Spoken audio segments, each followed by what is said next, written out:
we're going to head here into our post-spring schedule predictions. We did this back in January after the season, way too early, or way too early. Now it's just way too early schedule predictions. You still have all summer, fall camp before you really see what this team could be, and then you still have to see how the team actually plays on the field. I'm going to have to remove this so we can see it, and remove this as well. There we go. So now you can see the or should we just block out FSU? Yeah, honestly, we all know. We all know how we know how the season ends. So, if I'm not mistaken, when we did this back in January, I had us at 10-2, losing to Texas and at Ole Miss. I kind of just picked that Ole Miss because I didn't want to predict us to go 11-1. You know, I'm a little bit more sure on what I'm picking here. You had us at 9-3. I know you had us losing to LSU, Texas. Who else did you have us losing to? Georgia, I believe. Georgia. Okay, so let's just see if you have any changes. Long Island. Was this the same game? Was this before they changed it? I think so. Because it was supposed to be Florida A&M. I want to say this game, I'm pretty sure that they had already set it to Long Island when we did these. But I don't think it really functionally would impact our picks, whether it was or was not. Obviously, if Florida's losing to Long Island, there are major, major problems. Hey, you're allowed to have one bad day. Yeah. No, but it's week 1. They could come back from it. Notre Dame came back from a bad week 2 loss. Oh, yeah. I mean, it's completely wild how that's just forgotten. Yeah. Now that Northern Illinois team wasn't even like that good. Like that Northern Illinois team went on to have like kind of a mediocre max season. I think they finished like 6-6 or something like that. Yeah, something like that. They weren't great.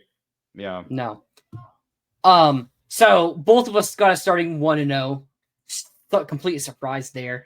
Next week, USF, Byron Brown, Alex Golish, a name on the rise in offensive minds, gave trouble to Alabama the past couple of years. Maybe it gave trouble a little bit to Miami in the first half of their game. For like a quarter and a half, yeah. Yeah. So maybe they could give Florida some trouble. Interestingly enough, that game was at USF. Alabama went to USF and so did Miami. So I think USF goes to Miami this year. So as Florida did back in 21, 21, I think, right? Yeah, 21. Yep, 2021. You're right, because that's when AR did his first backflip. I remember that. I was at that right. game. Yeah.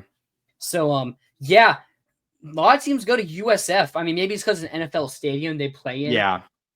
In-state rivalry type of thing, But I got the Gators here, not even close.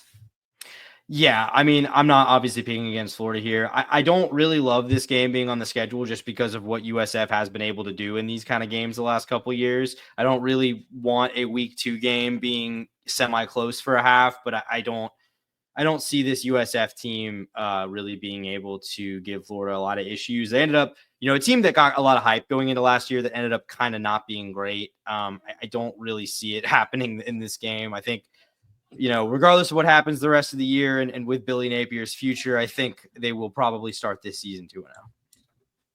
Absolutely. All right. Week 3 at LSU, probably going to be a night game in Death Valley. Maybe at College Game Day. The other game we're competing with is Tennessee, Georgia. That's an interesting one there. So that might get game day as well. But this is a tough one. You see, they have LSU as the number 6th ranked team in the country. A lot of new pieces for LSU from the transfer portal. You mentioned the receivers. They brought in Nick Anderson, Barian Brown. They bring in Jack Pyburn and Jakeem Jackson, 2 Florida defensive transfers. I think I have a big difference of opinion on LSU than a lot of people do. I think a lot of people are very high on Garrett Nussmeier. People think he's a really good QB, could be a first overall pick in the 2026 draft. And I'm not saying that's impossible. But what I think about LSU, when I look at their offense, they lose 4 of 5 starting offensive linemen. The one they returned, DJ Chester, was probably easily their worst offensive lineman last year. So that's not a huge return. They brought in a center in the portal as well that could beat him out for that job. So I think that LSU offensive line, in theory, has to get worse. Is just you lose a first-round pick and 3 other guys in the NFL. There's just no way it improves unless – Brian Kelly's a good coach and has good experience with offensive lines, but I just don't see it. That running game was atrocious last year. Maybe they tried to build a bit more on it, but the way this offense is going to live and die by Garrett Nussmeier. That's how I see it, and I just don't think Garrett Nussmeier is a Heisman level QB, which I think Garrett Nussmeier has to be for LSU to be a playoff favorite, a championship favorite, like a lot of people think they could be. I'm not saying Garrett Nussmeier is bad because he's made some really good throws. That touchdown pass he had to Aaron Anderson in our game last year, one of the best throws I've seen, and I've seen DJ Lagway play. But I'm just not too high on this LSU offense because I don't think the run game is going to be there. I think Nussmeier has some good targets. I mean, Aaron Anderson's a good receiver. Barian Brown's another good receiver. Nick Anderson's kind of a question mark coming off a year he didn't play. The season prior in the Big 12 had 800 yards and 10 touchdowns, which is a really good freshman season, but that's also in the Big 12. That's not against the SEC level competition. If he comes to the SEC and does that, that's probably closer to 600 yards instead, which is still really good for a freshman, but are we talking about him as one of the best receivers in college football? Sorry. I don't know. And then you look at this defense. They brought a lot in. I know they got AJ Halsey from Houston. They got him in the spring. We talked about Jakeem Jackson and Jack Piper. I think they got a lot of solid pieces. I think they raised their floor. I think their ceiling all relies on if they use Harold Perkins correctly, which we saw the past 2 years. Now, he got injured last year, so maybe they would have changed it up, and we'd be really assured that Harold Perkins is going to be one of the best free-roaming defenders in all of college football. But until we see it, I don't know if you can predict it. And if they don't have Harold Perkins being that all-elite player, I don't think their defense is going to be enough to stop us. Now, that being said, night game in Death Valley, they could be a worse team than us and easily still win this game. Mm-hmm. I just think DJ Lagway has that it factor. And if you don't have that player that on defensive side can match and be the best player on the field compared to Lagway, then I don't think you can beat him. So if Harold Perkins isn't that all-elite player they're comparing to Micah Parsons his freshman year, then I don't think LSU can beat Florida and Lagway. And I don't think Nussmeier is going to be that Heisman level QB. I think he'll be good to even maybe great, but I don't think he'll be the best player in college football, which I think he needs to be for LSU's offense to be elite. So I'm going Florida here. Yeah. So I have a pretty decently more optimistic outlook on LSU than you do. I am really high on Garrett Nussmeier. I like him a lot. I think I've seen a lot of good from him. I think he needs to, improve the decision making a little bit. I mean, I think you're right that the big concern here is the offensive line. They lost, for all intents and purposes, everything, because like you said, DJ Chester was kind of the weak link there last year. So having him as the returning guy is not super promising. And that could be a major limiting factor. Like, there's no doubt about it. Like you said, a team that didn't run the ball that well last year. I do really like the additions on offense to a receiving core that, like you mentioned, him already has Aaron Anderson, who's kind of shown to be a pretty impressive playmaker. I think I like the defense to improve at least. Another guy that you didn't mention, not a transfer, but DJ Pickett, the 5-star corner they brought in. Decent chance he starts there as a true freshman this year, just because of what they have. I think he has a pretty good chance to see in the field early. So we'll see there.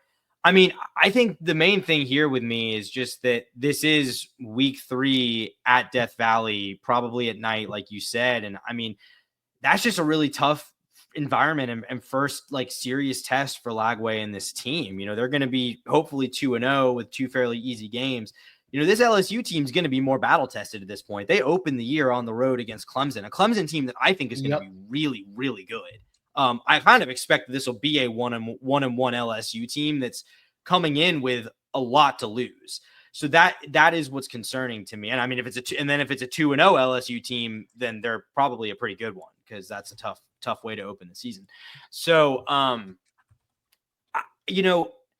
this isn't a game that I think is insurmountable for Florida by any means. I think it's probably actually, if I'm being honest, a pretty even game talent-wise, in my opinion.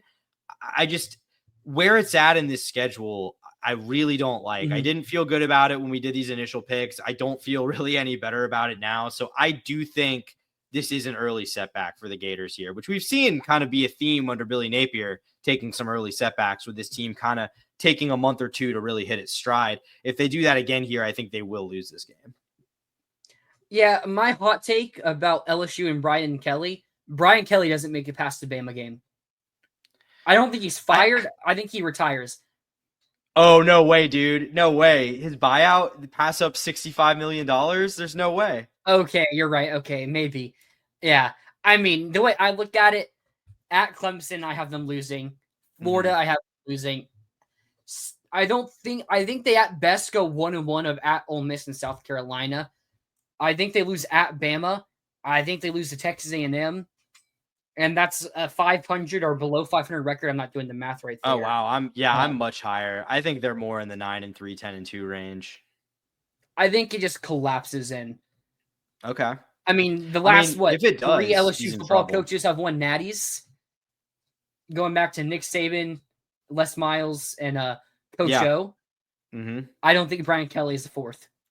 Well, I mean, like, look, and they trust me. They're aware of that fact that they expect, whether it's fair or not, they expect every coach to win a national title. And Brian Kelly came basically saying, I'm leaving Notre Dame because I can't win a national title due to circumstances that are outside of my control. So, he doesn't really have a leg to stand on if he can't do it at LSU. So, and I think I have my concerns about Brian Kelly. I covered that team for 3 years. I watched them lose games they shouldn't have. So I don't think it's unthinkable that they lose one in what should be a pretty even game to Florida. And talking about Brian Kelly getting fired, I don't know. Maybe that buyout is crazy. And it's hard for me to imagine they do it. But if they're 500, I could see it. I could see it happening if they're 500, like you say. I don't think that's out of the realm of possibility.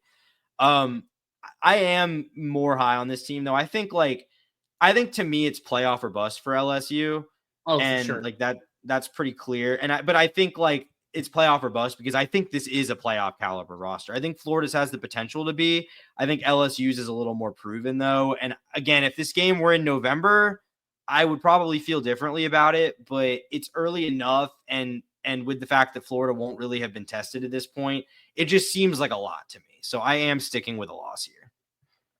Yeah, it's just the star power. I don't see it on LSU right now. That's if Harold Perkins comes out week 1 against Clemson and has an elite level freshman year type of performance we saw from him, then I'm probably leaning LSU. But if he doesn't, I'm leaning Florida because I think you need someone to match Lagway to be able to beat him. All right. No, Saturday, September 20th. At 21, according to them, Miami. Hard Rock Stadium. Is this a road game? I mean... Yeah, I mean, you would expect Miami has to go on the road for it. Yeah. Yeah. And with Miami traffic, it's not even that much shorter than the Gators drive down there. No, right? It's basically the drive I take to Gainesville for our games for Miami to get to their own stadium. But... revenge game. I think revenge is going to be a huge factor in this game. Just look what happened to last year. All the talk on social media. I think we might, if we lose to LSU, I hope we're going to come out in this game and just dominate. I worry about Miami. Carson Beck did not look that great last year. He gets that injury. He's throwing a lot of Miami fans were making fun of Lagway pointing to Lagway being injured. I mean, Florida doesn't have their boy. They're going to be bad. Carson Beck was throwing later than DJ Lagway was, and Beck had a way more serious injury. Lagway has already said he's going to be full-time throwing here in the coming weeks. Beck, I don't think that's going to be happening for another month or so. So, and I don't like the receiver core they have with it. They had to go and get 2 slot receivers, one from Cincinnati, one from BYU, no out of this world players. They got JoJo Trader, right? Josiah Trader, I think his name is, 5-star receiver. Is it Malachi Tony, who was originally, is that right? Let me pull up their depth chart. You might be, I'm just not sure, to be honest with you. I'm pretty sure he was like at Nebraska. No. Yeah, sorry. Malachi Tony's a freshman. Okay, freshman, another highly rated guy. They got CJ Daniels from LSU, who just did nothing for him last year. No, and a guy who was really a lot of expectations for him because he was 1,000-yard receiver the year before at Liberty. So I'm pretty sure back-to-back 1,000-yard receivers. I think you're right. Actually, I think you're right. Yeah, disappointing year. Especially everyone was very hyped with the expectations for Garrett Nussmeier, who Nussmeier still had a good year, but it wasn't throwing the ball to CJ Daniels. So no. So I look at this QB. I look at the receiving room. It doesn't scream excellence or good to me. I look at their offensive line, though. Francis Mauigoa, someone that Florida tried to get, projected first-round pick. Cooper Inez Cooper, sorry. Their right guard senior, really good for him. To go get James Brockmeyer, was originally at Bama. I think he went to TCU, and then now to Miami. So I don't know how good he'll be. We'll see how he translates. Senior at left tackle. Samson Okunalola, the backup at left tackle, someone that Gator fans should remember as well as a 5-star. Their offensive line should be really good. Probably the best in the ACC, one of the best in the country probably. They got some good running backs with Mark Fletcher or Jordan Lyle. They went and got South Dakota State transfer, I believe, and Shamar Brown, who was the all-freshman FCS player last year. So I think they'll have a good run game. Not defensively, though. No, sorry. It wasn't good No last year. pass game. Sorry, the defense. I think they'll have a good run game, but not passing game. Yeah. We should probably need to speed it up here a bit. We're going to spend 40 minutes here. Yeah, especially because we've already done this, and a lot of our picks are the same. But no, I mean to talk about Miami real quick. Like I think, to me, it's almost impossible for me to see this Miami team doing anything but taking a step back with everything they lost. I mean, even if Carson Beck is good, I don't think he'll be as as exciting as Cam Ward was. They lost pretty much their entire receiving core. The defense already wasn't great, and I'm not really sure there's a lot of reason to believe it's going to be significantly better this year. I mean, I think it really depends on how much better Florida is, and your mileage may vary on that. But I don't think anyone would, in good faith, argue that they think that Miami game would have gone the same way if those two teams played in November. I'm not saying Florida necessarily wins, but I don't think they would have gotten embarrassed. I mean, and their defense just picked apart the way that Cam Ward was able to do in that first game. And I don't think Beck's capable of doing that. So I think this is a win. I mean, to me, this is like one of those games, and there's a couple of them on this list. It's like, if Florida's not winning this game, then they're not going to win more than 7. I don't think, because there's too many tough games. I'm right with you there. I mean, I have us winning this Miami game.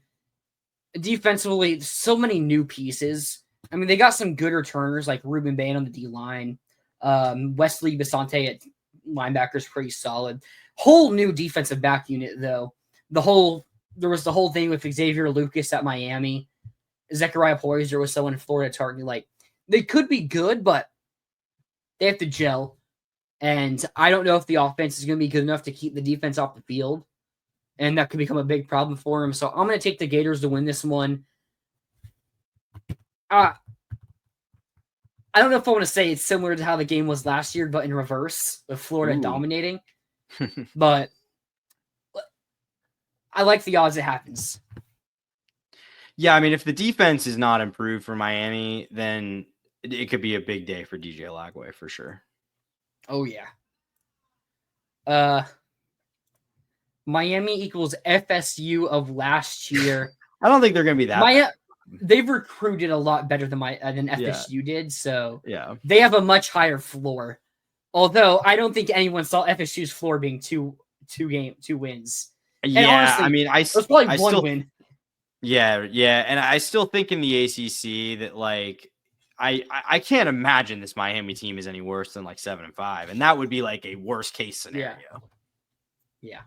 All right, Gators get a bye week. Number 3, Texas. You have Arch Manning coming into the swamp. Let me say this.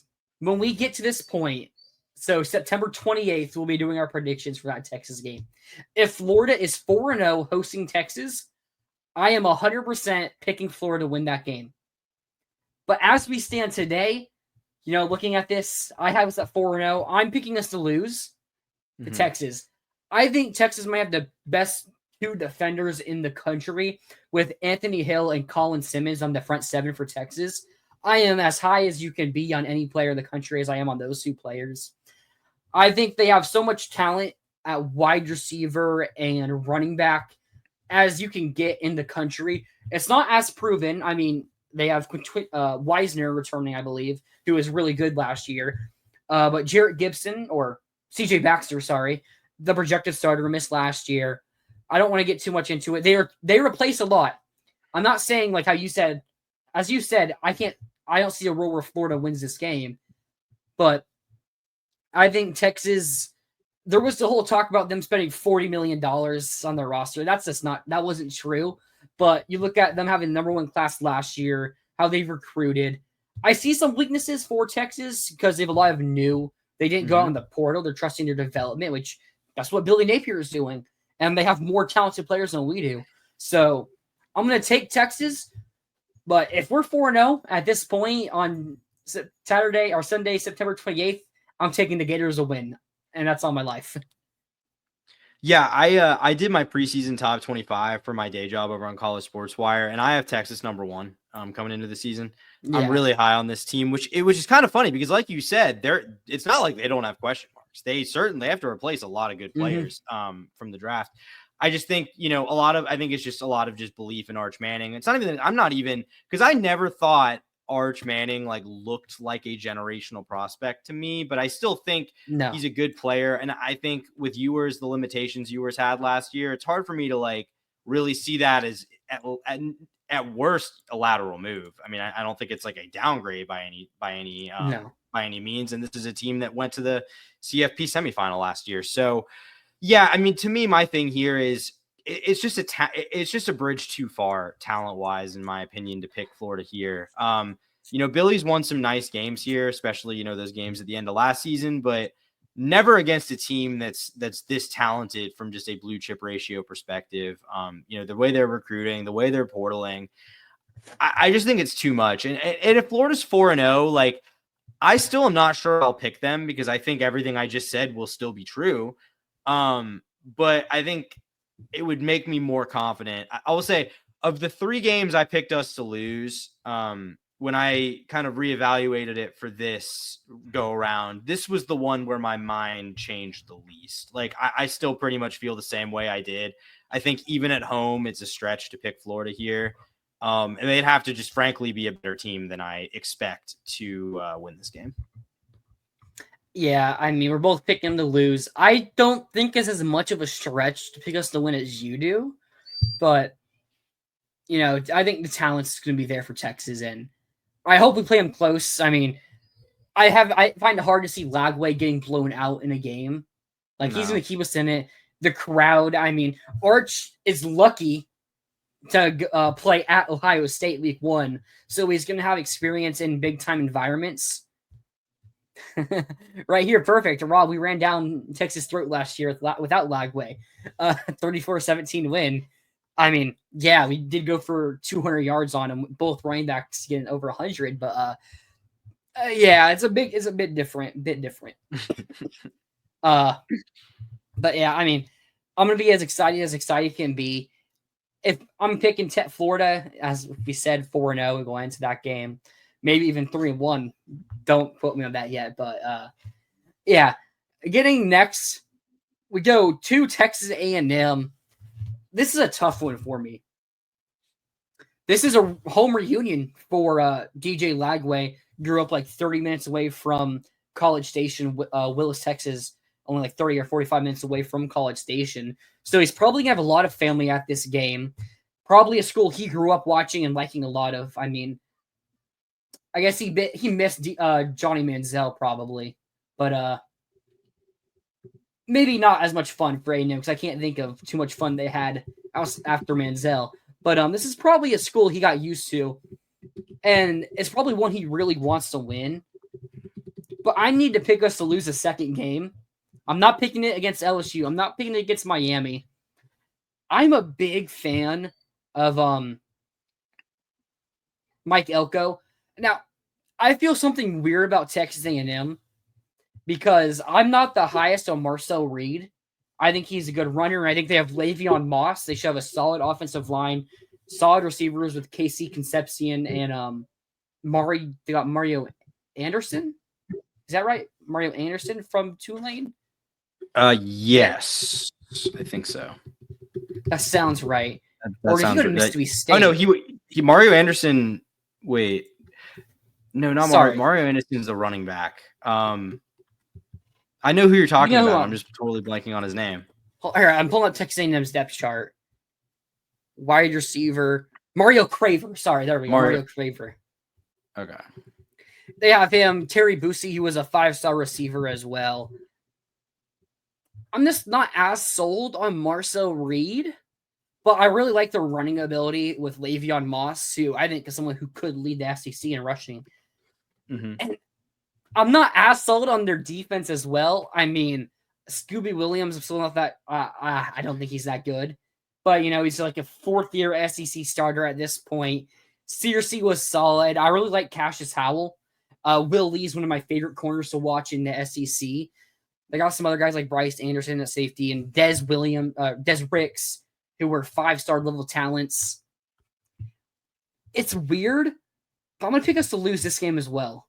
Wow. Okay. I think something weird is going to happen here. Maybe Lagway gets hurt or something. But wow, did you just put that out into the world? Did you just make that prediction? No. Yeah, us losing to A&M. I'm not that high on A&M. Yeah. I mean, maybe I'm too low on Marcel Reed. And I don't like their defense. Maybe Lagway is a bit too much overcome with emotions on his reunion. In his the homecoming's too much. Yeah. I think, like, honestly, so I'll just say, like, a lot of my game by game picks here didn't really change. What kind of more has changed is my attitude towards some of the games, like my confidence or my lack thereof. Like, this is one I would say I picked Florida to win this game back when we first did this. I actually say I'm more confident in that pick now. I don't really understand why, because like A&M, I thought had like a fine year one under Mike Elko. I mean, it kind of was soured by the way it ended, but I mean, still a solid first season. I just, for whatever reason, the vibes here don't feel very good. And I'm the same way. And I don't really, I more mean the vibe, not the vibes with this game, just the vibes at Texas A&M don't seem very good. I don't really believe in Marcel Reed. He didn't really do anything last year that showed me it's like sustainable. It seems like something teams can figure out. And I just don't know if this team is like acquiring talent at the level you would kind of expect A&M should in the NIL era and, as we enter the revenue sharing era. So I like, to me, this is on the road. And I mean, I know what they did to Florida last year. I just really don't see this one. Like, this is to me, it's like the Miami game. It's like, I'm not saying Florida can't lose this game, but if Florida loses this game, there's 3 or 4 others they're almost certainly going to lose too, in my opinion. Yeah, I feel like when I look at the matchup on paper, I have Florida winning. I've tried talking myself into picking A&M. I just think something weird is going to happen here. Lose back-to-back, which maybe sets some stuff up. I mean, I'm not trying to down talk a team I've had us losing to, but looking at even their transfer class, they got 14 players. They got 3 tight ends. They got a backup QB. They got 3 edge rushers, and none of them that great. I mean, Dale Hayes from Colorado was good in the Big 12, but they got Searcy, who is good, and Sam and Pemba from Georgia, who high talent but didn't do anything at Georgia. And then Micah Hudson's included in that, who went back to Texas Tech. Julian Humphrey, who was solid at Georgia. I'm not high on A&M. I just got a weird feeling about this game. And I mean, one of the few road places Napier's actually won at in College Station back in 2022. So I'm going to pick A&M, but I feel like when we get to game time, I'm going to pick Florida. I mean, hey, if we're looking at this realistically, I'm picking Florida 11-1, but I know we're not going 11-1. And if we're undefeated going into each game, I'm not picking us to lose until we actually lose. But I got a weird feeling something happens here, and we slip up at A&M. Okay, I mean that's fair. I'm him. I think we will go all the way. It'll be Nape's first national championship game, like 9, like Spurrier. What does that mean? I think the 9. I think the 9 might just be a typo. Okay, like Spurrier. Yeah, that makes sense. As long as we don't have a 19, I think it could be a Napier. I think we could lose this A&M game because of Napier. Like, I think because I think we'll go start off 4-0, get over cocky. I think we'll play Texas A&M like to overtime, and everyone's like, okay, Florida's legit, and then we'll have a sluggish game against A&M. That's how I'll say it goes. I mean, if history is any indicator, it probably is a pretty safe bet that Florida will lose at least one game this year. It probably shouldn't due to some questionable coaching. Just being real. I hope he proves me wrong this year. Like, again, if he's 11-1 and we're in the playoffs, I'm going to stop dropping these snide comments about Billy Napier. But until he does that, I think it's justified. So that's kind of where I'm at. But I am picking them to win this game. I don't really, this matchup doesn't really concern me as much as some others here. So we both have us at what, 4-2? Mm-hmm. All right. October 11th or October 18th, Gators by 50. Yeah, I mean, we can keep this short. I think Mississippi State will get better this year. Like, I think they're not going to be as bad as they were. Blake Shapen, the quarterback, had some bright moments until I believe he suffered a season-ending injury against us, right? That was against Florida. Correct. Yeah. So he'll be back. I mean, has had some bright moments in his career. Don't think it really matters. I think it's probably going to be an uphill battle for these guys to win an SEC game this year again, which is what it is. They're probably the team that's most ill-equipped to handle the new era of college football in the SEC, even maybe more so than Vanderbilt, which is a weird quirk. But Florida should have no problems here. They took care of business on the road there last year. This is at home. I expect this game to probably play out kind of like the Kentucky game did last year. Yeah. I was listening to some podcasts and stuff. They were talking about Mississippi State. And you looked at some scores, and it's like, oh, they were in this A&M game in Georgia and Texas. They were playing like kind of close. Mm-hmm. And then they just kept talking. Coaches like secret behind the door, like they were sandbagging that game. Like everybody was sandbagging Mississippi State. Maybe you could argue they were as bad or worse than Vanderbilt teams of the past. Like Vanderbilt's got a bit more talent. They got Diego Pavia now, and it's like they're decent now, but I've been seeing people say that this Mississippi State last year and maybe this year, very, very very poor talent on this team.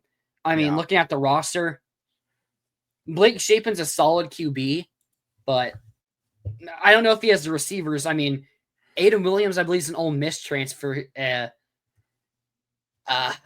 Outside of him, I can't remember any of these guys out of high school. Like, I don't remember seeing them as a 4-star recruit or anything. Devon Booth sounds familiar. Maybe. Oh, yeah, they brought Fluff Bagwell from ULM. Who was like a 1,000-yard rush. No, South Alabama. Yeah, he was really good last year, but I don't know if that's going to matter in the SEC with what they've got in the trenches. Like, he's a good player. Don't think he's going to be a significant difference maker in terms of this team's record. I'll just put it. I don't know why Luke Croman-Hoke went to Mississippi State. He's not even going to play. Unless Shapen gets injured. Yeah. Like, I feel like he's committed career suicide. Like, they lost the guy. I'm blanking on his name, but the guy who started the rest of the year. Yeah, I know here. Eli Van. No, not Eli. Michael Van Buren. Michael Van Buren, that's right. He's gone now, right? Oh, yeah, he went to LSU. Yeah, LSU really likes taking SEC guys to be their backups. It's kind of weird. They did that with oh my God, what's his name? Former Vanderbilt quarterback. I'm blanking on his name now. Ken Late Seals. into the night here. It wasn't Ken Seals, no. AJ. It's AJ.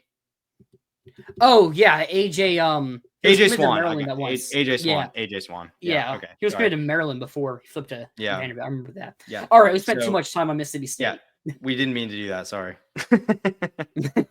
No offense, Mississippi State fans. Yeah. All right. The game, I think this is the game of the season right here. If we can leave the Georgia game with 2 losses or less, I think there's a lot of confidence that Florida should make the playoffs.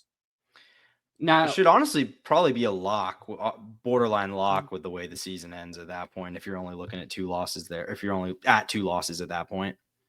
after this game, right? I mean, I think Florida is destined to beat Georgia this year. I've talked to some Georgia fans actually, and they believe this as well. They think Georgia is going to lose to Florida. Okay. It's weird because they've still recruited like top 3, top 5 every single year. I think they were like second this past year as well. It's like Georgia's still acquiring elite level talents.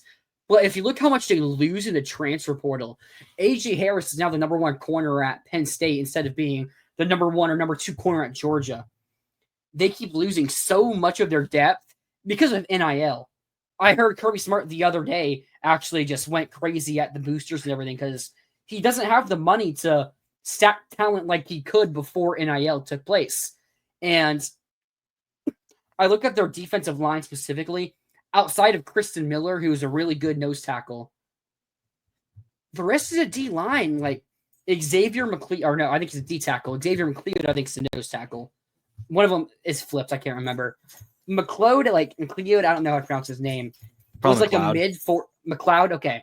Mid 4-star, has no stats, projected to start. I'm forgetting their DN, but it's like very similar, a little bit higher rated out of high school. It's unproven. Mm-hmm. Like, I think we should be able to run on them. Our run game should work pretty well. I'm trusting Lagway offensively, and Gunnar Stockton, I don't think is it. I have serious worries about this Georgia offense because their O-line was subpar last year for what it should be. And it really affected ETN in the run game. They lose ETN.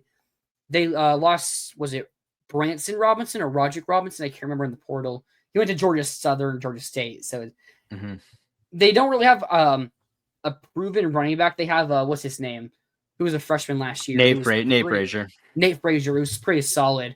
But I don't think he's going to be able to overcome having a below Georgia average offensive line.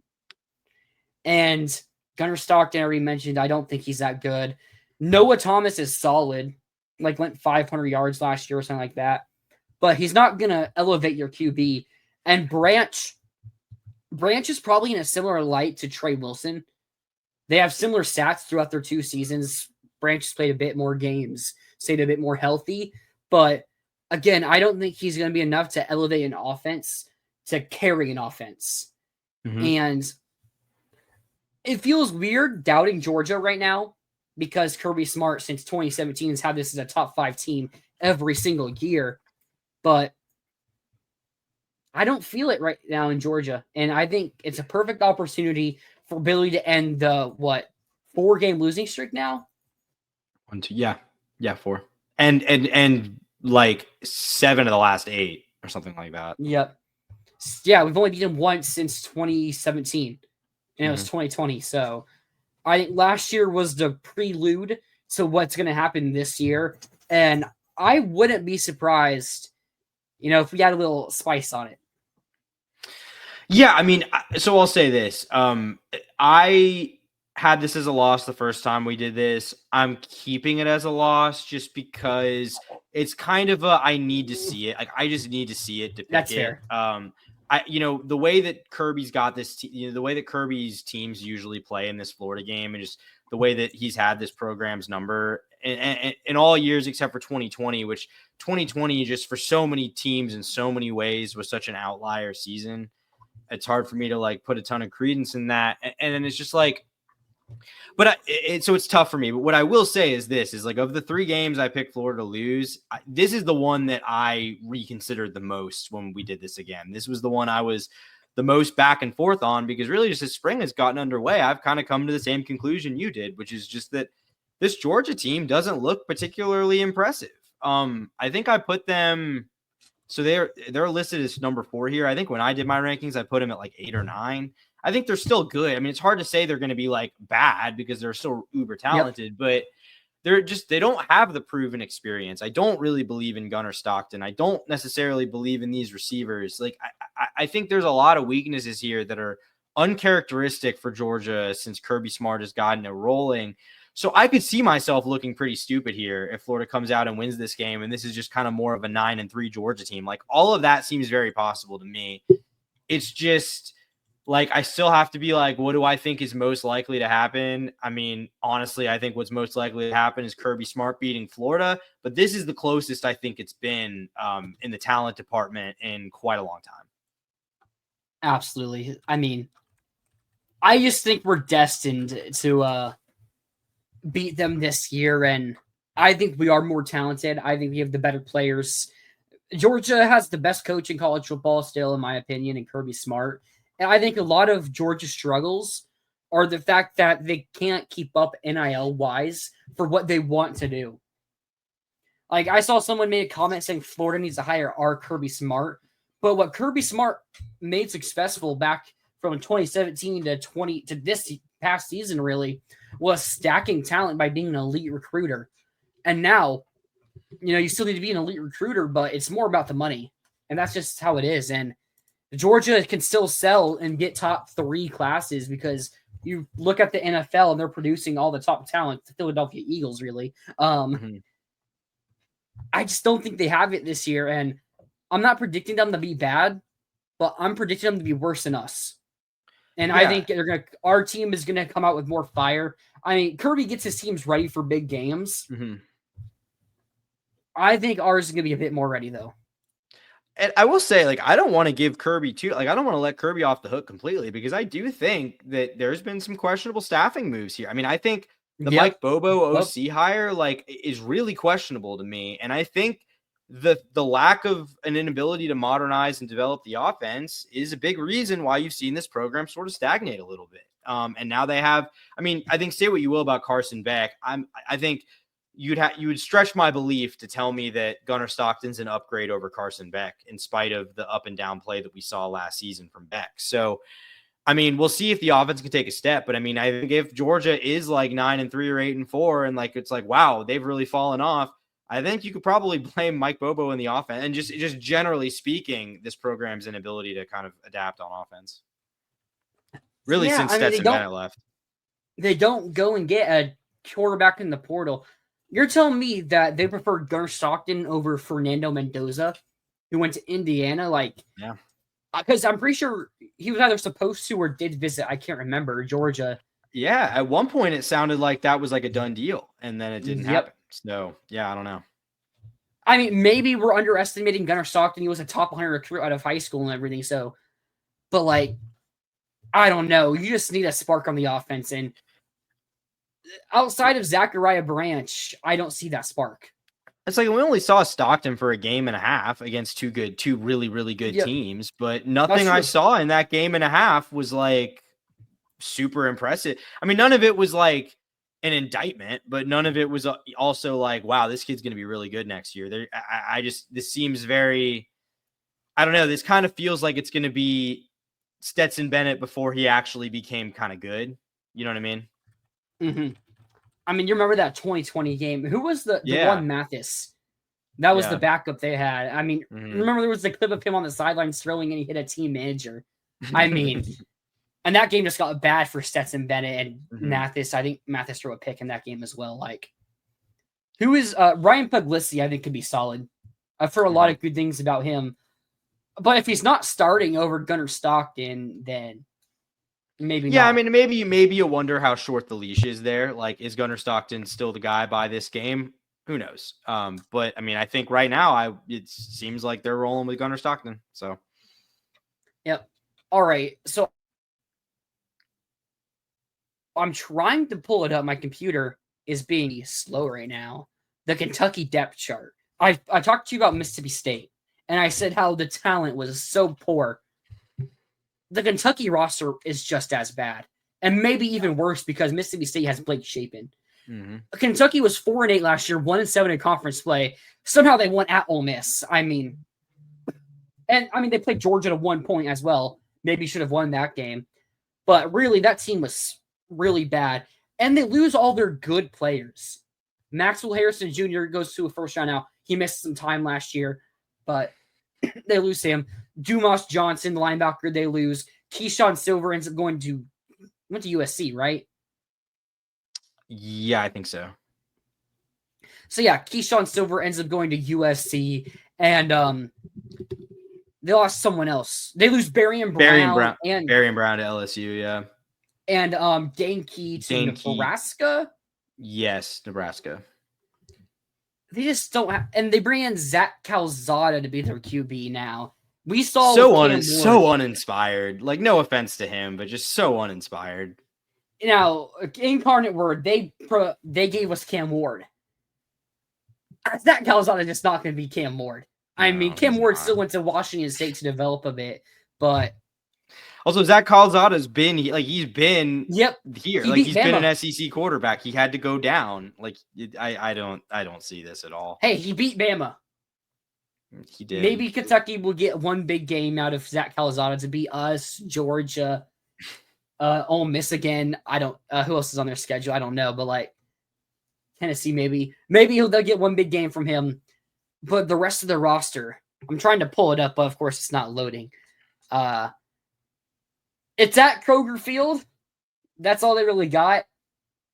But I don't see the Gators winning by any less than 25 points. Yeah, points. The fact that it's on the road is an added quirk here, but I mean, there was a time where I kind of always had to respect the fact that Mark Stoops and Kentucky were going to give Florida a game. I think those days are behind us now. This team has really fallen off. Things seem really dire here, honestly. I was a little bit surprised that there wasn't a divorce here last season, if I'm being perfectly honest. I think that could still be coming this year. I went and got John Summerall.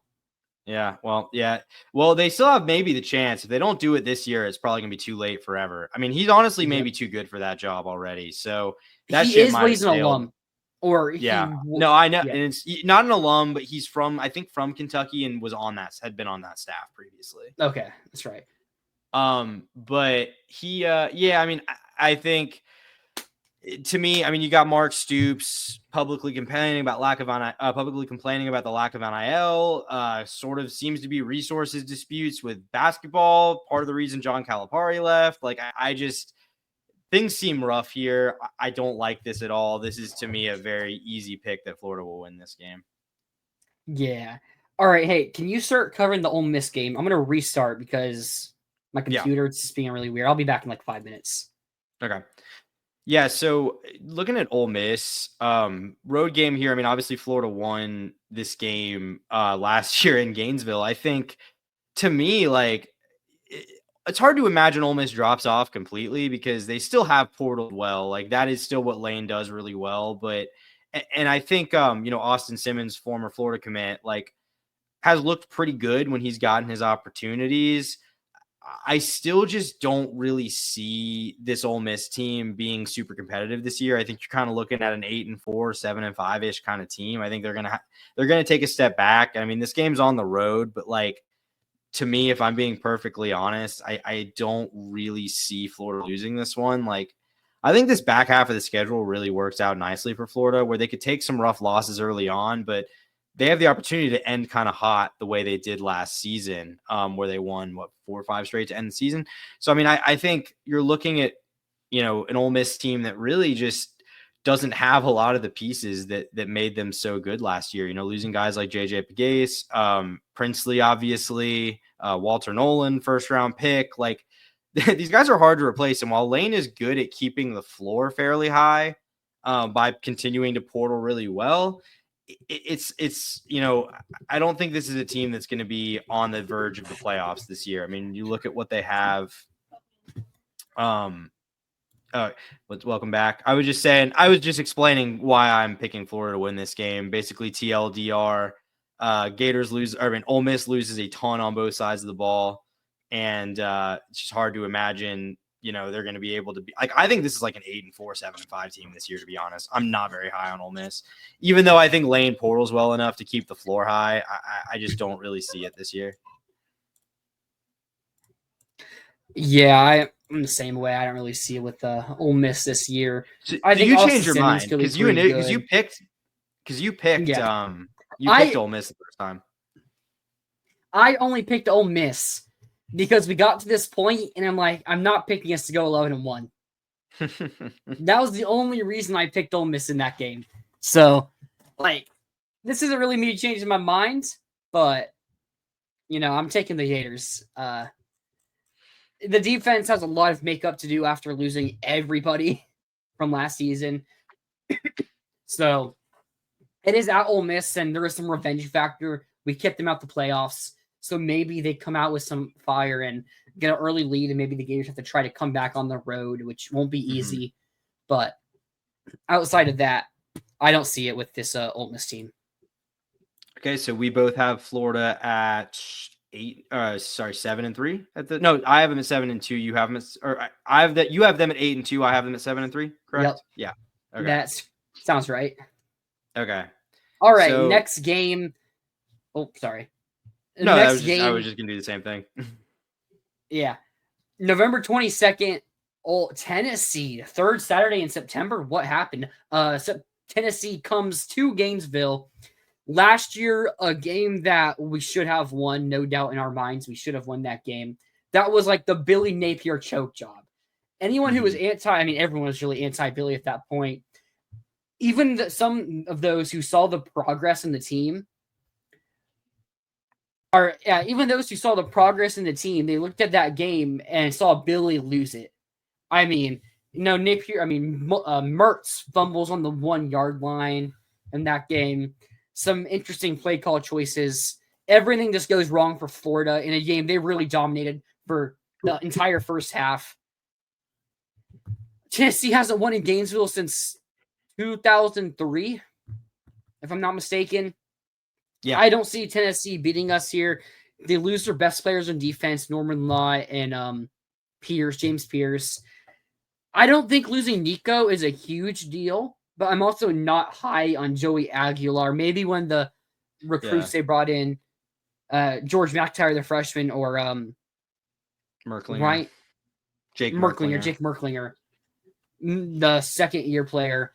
Maybe one of them step up and take the starting job over and are good, but I don't see it offensively.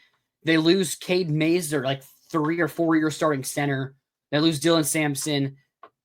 They didn't really have any weapons. Maybe Mike Matthews steps up, who's a highly rated recruit. But again, I just don't see it with them. I think the Gators win. I think this might be like a closer game. I think the Gators could get a bit shocked early on. I can see Tennessee coming in with some emotion.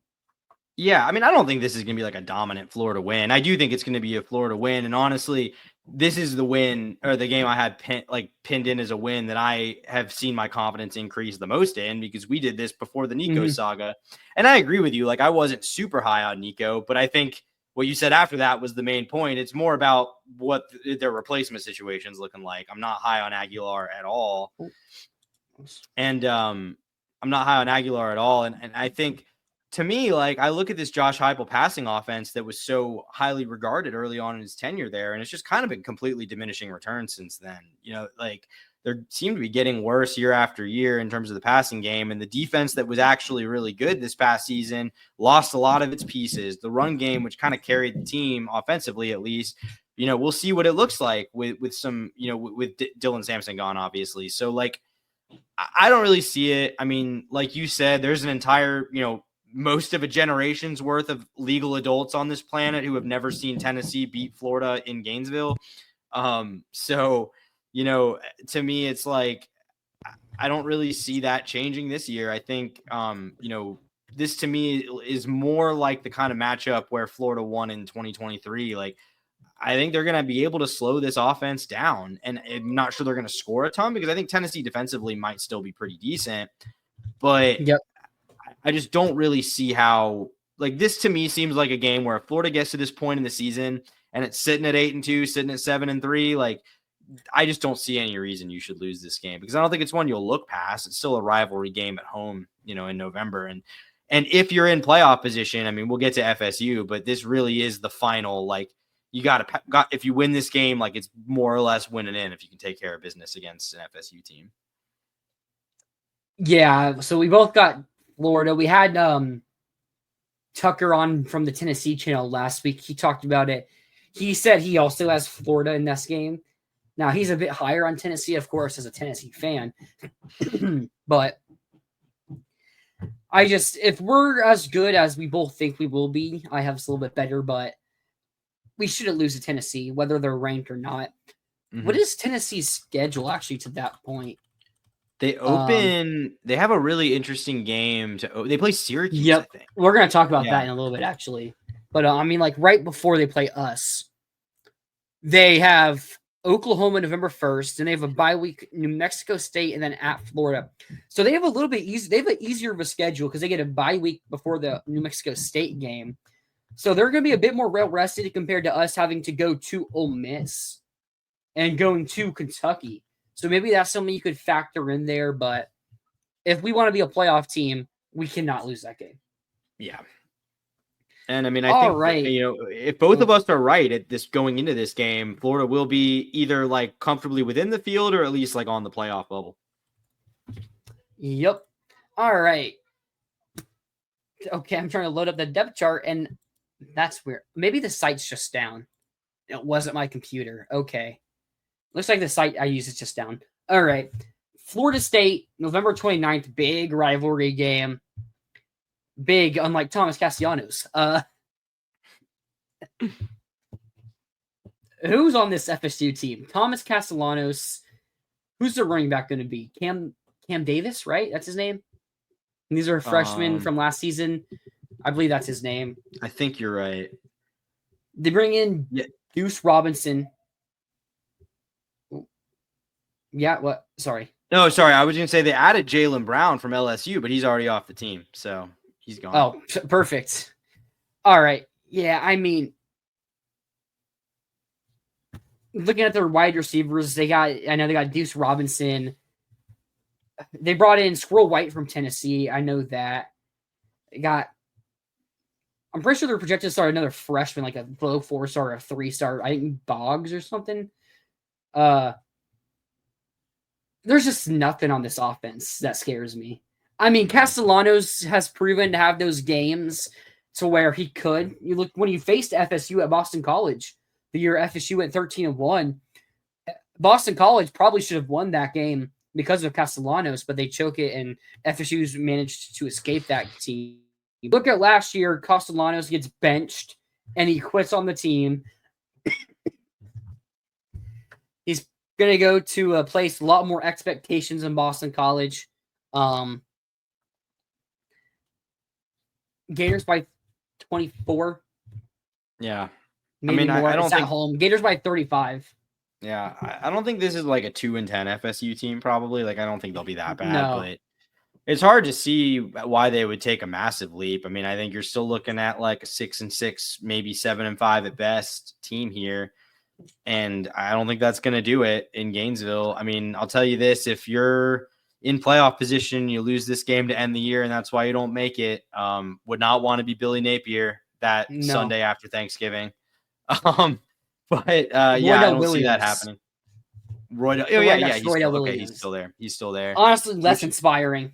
Well, like one of those transfers from last year that they added and kind of got hype and just didn't really do anything. I think, Castellanos is to me like he's kind of fun, but he's more exciting than he is good. Like he has his moments, but it's not really consistent quarterback play. So I don't feel great about it. I don't see it with this team.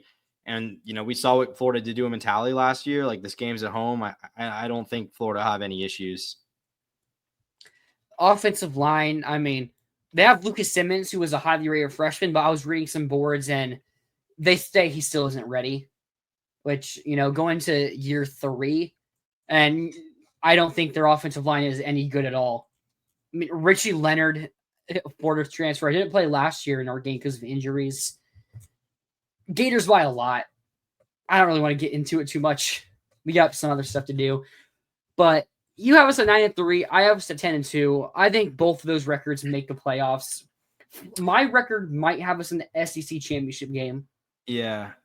Well, I was going to say, I think 10-2 for sure. I think 10-2 for sure.